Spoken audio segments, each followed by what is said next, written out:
WhatsApp guys, आज हम देखने वाले हैं Sudhanshu Trivedi sir versus Supriya Sen. Debate एक नंबर की होगी, तो जरूर देखना पूरी।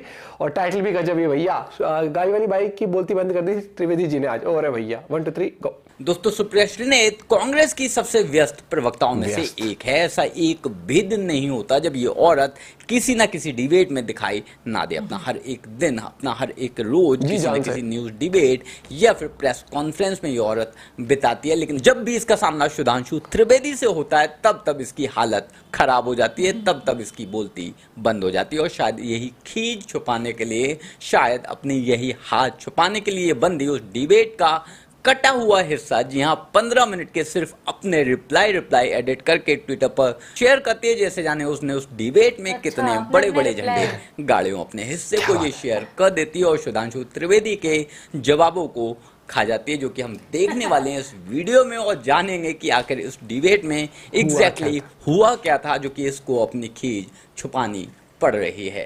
यत्र नार्यस्तु पूज्यन्ते रमन्ते तत्र देवता, जहां पर शक्ति स्वरूपाओं की पूजा होती है उस हिंदू धर्म को मैं मानती हूं। वैसे यत्र नार्यस्तु पूज्यन्ते रमन्ते तत्र देवता कहां लिखा हुआ है, किस ग्रंथ का है, पता है आपको?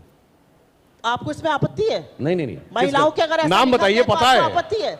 आपको आपत्ति है? ना लिखा कहाँ है? देखिए, वैसे मैं बता दूं दर्शकों के सुलभ संज्ञान के लिए, ये मनुस्मृति में लिखा है, जिसको बहुत ज्यादा ये लोग वो करने में लगे रहते हैं। मनुस्मृति में लिखा है यत्र नार्यस्तु पूज्यन्ते रमन्ते तत्र देवता। हमेशा की तरह होशियार इस बंदी ने यहाँ भी बनने की कोशिश बहुत की थी। हमेशा की तरह चीख चिल्लाहट मचाने की कोशिश इस बंदी ने यहाँ भी बहुत की थी, लेकिन हर बार सुधांशु त्रिवेदी उस पर भारी पड़े हैं। बाकी क्या कुछ हुआ था हमारे आज के इस डिबेट में, चलिए देखते हैं। अखिलेश यादव 140, राहुल गांधी 150, प्रियंका जी 180, ममता बनर्जी 195 से 200, केजरीवाल 230। अरे भाई, कोई नीलामी लग रही है क्या? इतना एक इतना दो, फिर रेट बढ़ गया।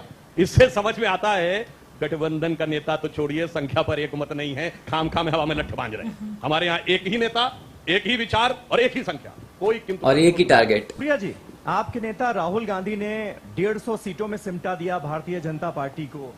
140 सीटें अखिलेश यादव देते हुए नजर आ रहे हैं। ममता दीदी ने कहा कि 190 से 200 सीटें। आपका मैं एक पोस्ट देख रहा था, आपने कहा 4 जून बीजेपी 0। ये कुछ ज्यादा नहीं हो गया?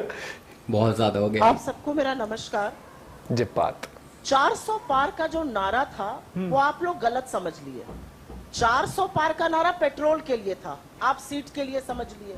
1000 पार करा दिया गैस, डीजल को पहुंचा दिया 90, तो जनता ने भी मन बना लिया है। और असलियत यह है कि 4 चरण के मतदान के बाद एक चीज शीशे की तरह साफ है कि 4 जून को ना भारतीय जनता पार्टी की सरकार बनेगी, ना मोदी जी प्रधानमंत्री बने। इन्होंने कहा इकोनॉमी, अब बता रहा हूं, पेट्रोल डीजल खोलिए अपना मोबाइल में अभी। अब देखना ध्यान से। 2004 में कितने का था डीजल? 22 रुपया।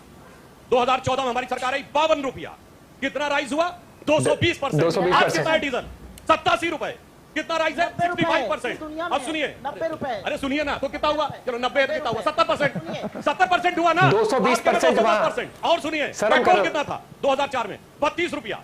जब हमने छोड़ा, जब इन्होंने छोड़ा 67 रुपया। कितना राइज हुआ? 210%। आज कितना? 97 रुपए, 60%। बोलिए, आपके जमाने में दो गुना महंगाई बढ़ी है। ये महंगाई चुनौती से कहता हूं। मोबाइल खोल के चेक करिए, जनवरी 2014 में 1241 का सिलेंडर था। झूठ बोलते हैं कि 400 का था। 400 का सब्सिडी का सिलेंडर था, और सब्सिडी के सिर्फ 6 सिलेंडर में थे। सब्सिडी अक्टूबर 2024 में खत्म हो गई। WTO के साथ एग्रीमेंट किया था। अब ऐसे तो हम कहें कि हम उज्जवला में मुफ्त का सिलेंडर देते हैं, मुफ्त से 1000 रुपए हो गया। इसलिए जो मार्केट रेट था उसकी बात करिए। अब सुनिए, अंबानी अडानी, बड़ी मजेदार बात सुनिए। राहुल गांधी तो खाली एक सांसद है, नेता प्रतिपक्ष कौन है? अधीर रंजन चौधरी। उनका वीडियो याद है जब उनसे पूछ रहा है जर्नलिस्ट, आप इतना बोल रहे थे और इतना बोल रहे थे, तो अब जब आप लोग बोलना बंद कर दिए तो क्या कुछ मिल गया क्या? तो हंसते हुए कह रहे हैं जब मिल जाता हमको तो हम भी बोलना बंद कर देते हैं।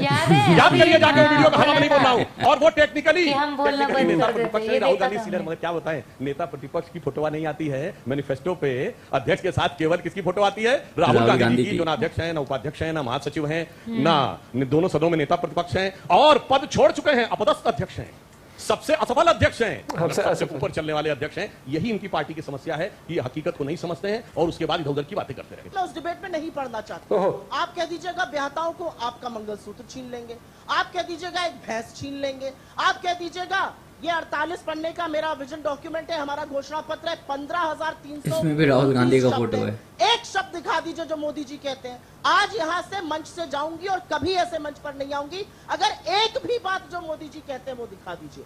तो दिक्कत की बात यह है कि नरेंद्र मोदी इस देश के प्रधानमंत्री हैं, वो लगातार झूठ बोलते हैं। उनके झूठ को बेचारे कुछ लोग फैक्ट चेक करते हैं। झूठ तो ये बोलते हैं महंगाई बेरोजगारी उस तरीके से फैक्ट चेक भी नहीं करता है, वही बात नीचे तक चलती है। और आप लोगों एक बड़ा फैशनेबल सवाल पूछते हैं, अरे आप लोग जबरदस्ती संविधान को खतरे में बताते हैं, लेकिन आज जो जिस देश में हो रहा है उस पर क्या बहस हो रही है?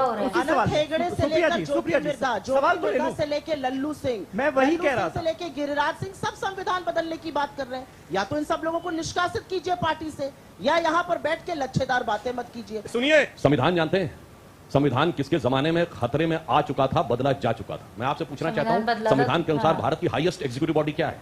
Union cabinet. उस यूनियन कैबिनेट के ऊपर नेशनल एडवाइजरी काउंसिल किसने बनाई? संविधान को आपने तार तार किया ना। भारत का प्रधानमंत्री मिलता था, जब कोई विदेश का राष्ट्राध्यक्ष आता था, दर्जनों वीडियो अवेलेबल है कि वो सोनिया गांधी जी से मिलता था, जो कैबिनेट रैंक में थी। सोचिए, भारत के संविधान में के अनुसार सर्वोच्च संस्था कैबिनेट द्वारा पारित प्रस्ताव को तार तार करके फाड़ के फेंक दिया गया। यह भारत के संविधान के साथ था।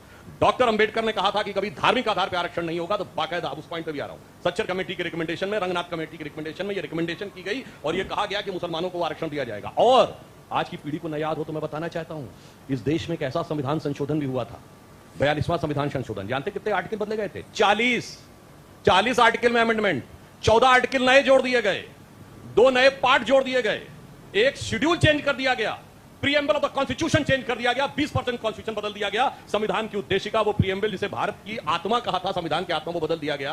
तो कहे नहीं, कर चुके हैं। इसलिए सबको पता है संविधान की रक्षा किसने की। अब दूसरी बात बताता हूं, इन्होंने राम मंदिर का न्योता लौटा दिया। अरे आप नहीं आते, कोई आपके शादी का न्योता देता है, आप जाए ना जाए, पर ये तो नहीं लिख के देते मैं नहीं आऊंगा आपकी बेटी की शादी में, लिख के दिया। और मैं कोट करना चाहता हूं, राम मंदिर तो नहीं आए, बाबर की कब्र के ऊपर 1959 में नेहरू जी गए, बाबर की कब्र पे 1968 में इंदिरा गांधी गई, बाबर की कब्र पे मनमोहन सिंह के साथ ये गए राहुल गांधी 2005 में। और मैं बताना चाहता हूं, कोट कर रहा हूं, नटवर सिंह जो इनके विदेश मंत्री रहे, उन्होंने अपनी किताब one life is not enough में लिखा है कि जब इंदिरा जी सामने खड़ी हुई थी, उन्होंने सर झुकाया बाबर की कब्र पे, मैं उनसे चंद फीट दूर खड़ा हुआ था और उन्होंने लौट के मुझसे कहा कि ऐसा लगा कि सदियां सिमट कर एक ब्लर्ड विजन के अंदर आ गईं। और उन्होंने कहा कि बाबर को श्रद्धांजलि देना अपने आप में एक रेयर अनुभव था और इंदिरा जी के साथ रेयरेस्ट ऑफ द रेयर था, जिन्होंने बाबर की कब्र पे जाके सिजदा किया, उन्होंने राम मंदिर का लिखित में लौटाया। इसलिए यह अंतर की बात है। और इसमें से कोई बात गलत हो तो बताइएगा, आपके विदेश मंत्री ने अपनी किताब one life is not enough में क्लियर कट लिखा है। काश इसी तकरीर से, काश इसी जज्बे से चीन का नाम आपके प्रधानमंत्री ले पाते। असलियत यह है कि 20 जाबाजों की गलवान में शहादत हुई और प्रधानमंत्री ने कहा कोई घुसा हुआ नहीं है। अरे असलियत यह है कि चीन आपके घर में घुसा हुआ है। असलियत यह है कि पाकिस्तान की चर्चा होनी चाहिए जब पाकिस्तान के 2 टुकड़े किए इंदिरा गांधी ने सेना के शौर्य और पराक्रम के बल पर। सारा विश्व एक तरफ था, आंख में आंख डाल के पाकिस्तान के 2 टुकड़े करके बांग्लादेश को जन्म दिया। आपकी तरह कोई घुसा हुआ नहीं है। अच्छा, चुप नहीं बैठी, तुम तो विदेश जाके रोते थे, पाकिस्तान में ब्लास्ट कर दिया। आपके साथ है, इनको क्या भरोसा है? गलवान में हमारे 20 सैनिक बलिदान हुए, गोली नहीं चली, हैंड टू हैंड फाइट में। और चाइना ने अपने एक भी मारे गए सैनिक तो छोड़िए, घायल सैनिक की भी लिस्ट नहीं जारी की। आपको ये आंकड़ा यकीन का लगता है कि 20 लोग हाथ की फाइट में मारे जाएं, उधर से एक भी मारा ना जाए, घायल भी ना हो? उस चीन के आंकड़े पे इनको भरोसा है। वही तो सोचिए, ये देश की सेना के साथ क्या बर्ताव करना चाहते हैं। और राहुल गांधी कहते हैं कि हमारे सैनिकों को पीट रहे हैं। चीन के आंकड़े पे भरोसा नहीं है, अपनी सेना के आंकड़े पे भरोसा है। आप देखिए, आप बोल रहे हैं मैंने डिस्टर्ब नहीं तो किया। अब मैं बताना चाहता हूं, जो इन्होंने बड़े गर्व से कहा कि पाकिस्तान के टुकड़े इंदिरा जी ने किए थे, मैं दर्शकों से कहना चाहता हूं, पूरी दुनिया खिलाफ नहीं थी। सोवियत रूस हमारे साथ खड़ा था, आधा दर्जन बार वीटो करके खड़ा था। और मैं पूछना चाहता हूं, अगर इतना शौर्य था तो 93,000 प्रिजनर ऑफ वॉर हमने छोड़े बांग्लादेश में, पीओके क्यों नहीं सॉल्व कराया? वो छोड़िए, 54 हमारे प्रिजनर ऑफ वॉर जो पाकिस्तान में थे, यानी वेस्ट पाकिस्तान में, आज के पाकिस्तान में, वो क्यों नहीं छोड़े गए? यत्र नार्यस्तु पूज्यन्ते रमन्ते तत्र देवता। जहां पर शक्ति स्वरूपाओं की पूजा होती है, उस हिंदू धर्म को मैं मानती हूं। और उस हिंदू धर्म में जो भाजपा कर रही है वो सरासर गलत है। वैसे यत्र नार्यस्तु तत्र देवता कहां लिखा हुआ है, किस ग्रंथ का है, पता है आपको? आपको इसमें आपत्ति है? नहीं, महिलाओं के अगर नाम बताइए, पता है? आपत्ति है? आपको आपत्ति है? ना, लिखा कहाँ है? मैंने तो देखिए, वैसे मैं बता दूं दर्शकों के सुलभ संज्ञान के लिए, ये मनुस्मृति में लिखा है, जिसको बहुत ज्यादा लगे रहते हैं। मनुस्मृति में लिखा है, यत्र नार्यस्तु पूज्यन्ते रमन्ते तत्र देवता। जी हाँ, ये उसी बंदी को उस सबसे लाइन ज्यादा को वो कोट करते कर हैं, रही थी हाँ। जो मनुस्मृति में लिखी हुई है, उस मनुस्मृति में जिसको सुबह शाम ये लोग पानी पी पी हाँ, कर गालियां कोसते हैं, देते जिसको हैं, आम हाँ। आदमी पार्टी हो, कांग्रेस हो, सपा हो, कोई भी पार्टी हो, हर एक पार्टी गरियाती भी है। अभी बेशक मैं मनुस्मृति का सपोर्टर नहीं हूं, लेकिन अगर ये बंदी मनुस्मृति की कोई बात को कोट करके उसे डिफेंड कर रही है, उसे जस्टिफाई कर रही है, तो भाई बाकी मनुस्मृति के बारे में भी तुम्हें वही स्टैंड स्टैंड लेना होगा। स्टैंड लेना छोड़ो, इस बंदी को ये तक नहीं पता था कि ये लाइन, ये कोट आखिर लिखी हुई तो वो तो खाली कहाँ की न्यूज़ के थी, लिए और पढ़ के आई शायद थी तभी ना। जब इसे पता चला कि ये लाइन, ये कोट मनुस्मृति में लिखी हुई है, तब इसकी बोलती बंद हो गई। तो इस बंदी लेकिन की उनसे देखना, ये बहुत वो भी हुआ था जब उसने राहुल गांधी ने भी बोला था कि पहले हमारी जंग इनसे थी लेकिन अब हमारी जंग शक्ति से है। शक्ति हिंदू धर्म में देवी है, जो मतलब हाँ, नेचर, हाँ। मदर ऑफ नेचर जिन्हें बोला जाता है। इन्होंने अभी उसी के उसमें कि शक्ति पूजनों से आपस में ही वो कर गए। एक और चीज मैं कहना चाहता हूँ भाई, उन सब लोगों के मुंह पे तमाचा है जो ये कांग्रेस की साइड लेके कहते हैं महंगाई अब हाँ। टाइम में आई है, तब नहीं थी। खोलो मोबाइल, भाई करो उठा लो, और ये बहुत वीडियो में मैंने बोल चुका है, आपने परसेंटेज में कैलकुलेट करा हो तब आपको पता लगेगा। रूस भी या कोई भी आपका सगा नहीं है जो उसी रेट पे आपको आज भी तेल दे रहा होगा, इंडिया को छोड़ो किसी भी देश को, ठीक है। और लेकिन फिर भी इंडिया डिप्लोमेसी तरीके से, हर तरीके से इंडिया उस लेवल पर काम करती है कि हमारे अब एक आम जनता को उस लेवल पर ना महंगाई का सामना फेस अरे करना एक पड़े। चीज बता, जब मेरी दादी थी वो तो कांग्रेस टाइम में ही थी पूरे टाइम। उन्होंने एक नॉर्मल सा चादर का, उन्होंने अपने बेड पे 6 रुपए की भी चादर बिछाई है और 30 रुपए की भी बिछाई। कांग्रेस वाले उसको टाइम तो कांग्रेस का ही चल रहा था। 6 रुपए की चादर और 30 रुपए की चादर। तो इन गलतफहमी, इन बहकावे मत आया करो। गोल्ड बताते हूँ, जो मेरी दादी के नाक का फूल था ना, वो 3 रुपए का था उस टाइम पे, 3 रुपए का फूल। और उन्हीं दादी ने जब मेरी मम्मी को शादी में सोना चढ़ाया होगा, क्या मेरी मम्मी की शादी में 3 रुपए का नाक का तो फूल ये तो ये तो जबरदस्ती 89 का में है, शादी ठीक हुई थी मेरी है मम्मी दोस्तों। फोकस सबसे पहले होना चाहिए डेवलपमेंट पे, फोकस होना चाहिए जो नेसेसिटी है लोगों की उसके लिए, ठीक है। ये सिलेंडर इतना हो गया, परसेंटेज में महंगाई निकाली जाती है, ना कि नंबर वाइज। ऐसे तो कल को ये भी कह देंगे 90 का था 150 तक पहुंचा दिया, हमारे टाइम में 40 रुपए लीटर। अरे भैया थोड़ा कैलकुलेट कर लो, लेकिन नहीं कर सकते तो फिर तुम्हें कैलकुलेटर चाहिए। आरसीबी को कैलकुलेटर नहीं चाहिए, मुझे लगता है तुम्हें चाहिए। आरसीबी तो प्लेऑफ में पहुंच गई है।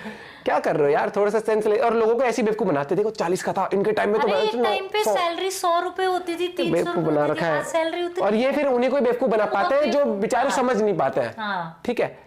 आप अपना पॉइंट भी शेयर कर सकते हैं। मिलते हैं आपसे वीडियो के साथ, बाय बाय, टेक केयर।